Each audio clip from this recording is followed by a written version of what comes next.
For the second time in 10 months, we saw Usman Nurmagomedov and Paul Hughes take each other to the brink, go toe-to-toe for 25 minutes, back and forth battle and war, en route to yet again another incredible fight and performance from both of them, with Usman Nurmagomedov improving to 2-0 against Paul Hughes and 20-0 as a professional mixed martial artist, but once again, it doesn't come without controversy. And some are saying that this second fight even had more controversy than their fight back in January to start the year for the PFL in 2025, because not only did we see more fouls landed by Usman Nurmagomedov, including multiple low kicks and a head clash in the 5th round, but this go round there were no point deductions like there were back in January, and we also saw a scorecard that has the MMA community up in arms, and that was a 50-45 on the side of Usman Nurmagomedov, and the other two judges scored at a 49-46 and a 48-47, so 3 different scorecards, but all for the same winner, leading to a unanimous decision win for Nurmagomedov. Ariel Helwani even went on record on X and said that a 50-45 Nurmagomedov scorecard is quite literally one of the worst scorecards in MMA history. And his uncrowned partner Pete Carroll, fellow Irishman of Paul Hughes, so take that with a grain of salt, also had a lot of negative words to go toward that specific scorecard. And while I haven't necessarily seen a lot of people saying that it was a robbery win for Usman and that Paul Hughes should have gotten the victory, it more so comes down to the actual scorecards themselves and how closely contested the fight was, and how that isn't necessarily directly related to the scorecards that we saw in the aftermath. So it sucks for us MMA fans that for a second time, these two fighters who have now gone 50 combined minutes in this cage with one another, shedding blood, sweat, and tears with each other, putting on 2 of the greatest fights that the PFL organization has ever had, is clouded in controversy due to scorecards, due to penalties, so on and so forth. So I would love to get your thoughts on the PFL Road to Dubai main event between Usman Nurmagomedov and Paul Hughes down in the comments below. 1,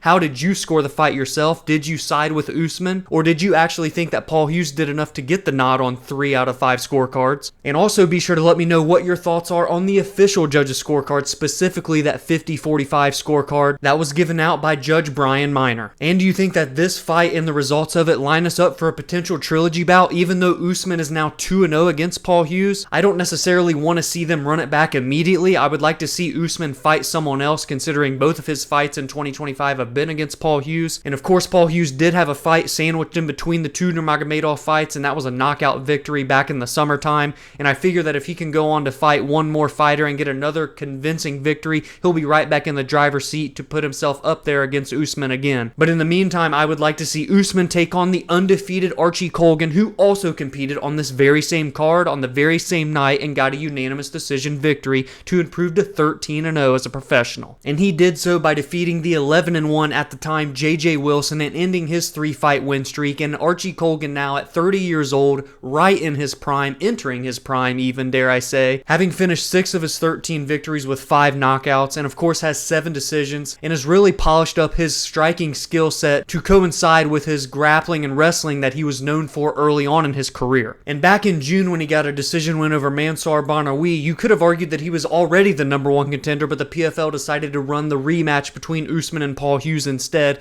So now Archie decided to fight again, and he just so happened to pick up another convincing victory. You can't deny this man any longer. It's Archie Kogan, and it's Usman Nurmagomedov next for the PFL lightweight title. And maybe that opens up JJ Wilson for a fight with Paul Hughes, the 2 guys that lost on the same card to the champion and #1 contender. Square them 2 off. Whoever wins that could get the winner of Kogan versus Usman. I think that all makes sense. We also saw Corey Anderson win the light heavyweight championship bout in a rematch himself. This was against Dovletzdhan Yagshimuradov, where he moved to 2-0 against him, much like Usman moved to 2-0 against Paul Hughes. And while Corey didn't get a second round TKO finish like he did against Dovlet in their first fight 4 years ago, he would get a pretty clean and convincing decision win over the course of 25 minutes that now improves his win streak to 4 in a row with a 2-0 record in 2025 in 2 different weight classes. He had a heavyweight victory against former PFL champion Denis Goltsov back in July, and now back to light heavyweight he went to get a title fight victory over Yagshimuradov, the 2024 PFL tournament winner in this weight class. And I think that victory now lines up Corey Anderson for an early 2026 championship fight between him and Antonio Carlos Jr., the 2025 light heavyweight tournament winner for the PFL, who went 3-0 this year with decision wins over Cara Moore and Simeon Powell, and he capped it off with the title-earning performance against Sullivan Colley, where not only would he get another victory, but he would get a second-round submission. And it would be a full-circle moment to see these two fighters that have gone on to become PFL champions, but were also UFC veterans at the same time with one another, but in two separate weight classes, because Shoeface Antonio Carlos Jr., if I'm not mistaken at least, was in the middleweight weight class back in his UFC tenure, whereas Corey Anderson was competing at 205. And lastly, in the bantamweight division, we saw Sergio Pettis get a victory and stoppage win over Magomed Magomedov, and he did it in style, and this is something that Sergio Pettis has done before because he knocked out Magomedov with a spinning back elbow, eerily similar to his knockout against Kyoji Horiguchi back in December of 2021, except that one was a spinning back fist. But regardless, Sergio Pettis, he gets down with some spinning shit. And that's now 2 victories in 2025 for Pettis, because he started the year with a victory over Rafion Stotts, a former title challenger. Now here against Magomedov, another title challenger. Sergio made it pretty clear in the aftermath that he has his eyes set on the PFL's inaugural bantamweight champion who won this season's tournament, and that is none other than the 26-year-old 15-4 Marcelo Alves out of Brazil, who went 3-0 in 2025 with 3 decision wins, capping it off with the title-earning performance over Justin Wetzel back in August. And now he will have the opportunity to get the biggest win of his career by far, from a resume perspective, from a namesake perspective, and everything in between. So be sure to give me all of your thoughts on this PFL Road to Dubai card down in the comments below, especially with that main event drama between Usman Nurmagomedov and Paul Hughes, alongside with your matchmaking for the other big winners that we talked about here. If you enjoyed this recap, please be sure to drop a like and subscribe to the channel if you are new, as we are on the road to reaching 1,000 subscribers, and the goal is to do so by the end of 2025, and any and all support is greatly appreciated. You can also join the discussion on social media at Verbal Spar MMA on X, Instagram, and TikTok, as well as like the Facebook page Verbal Sparring MMA,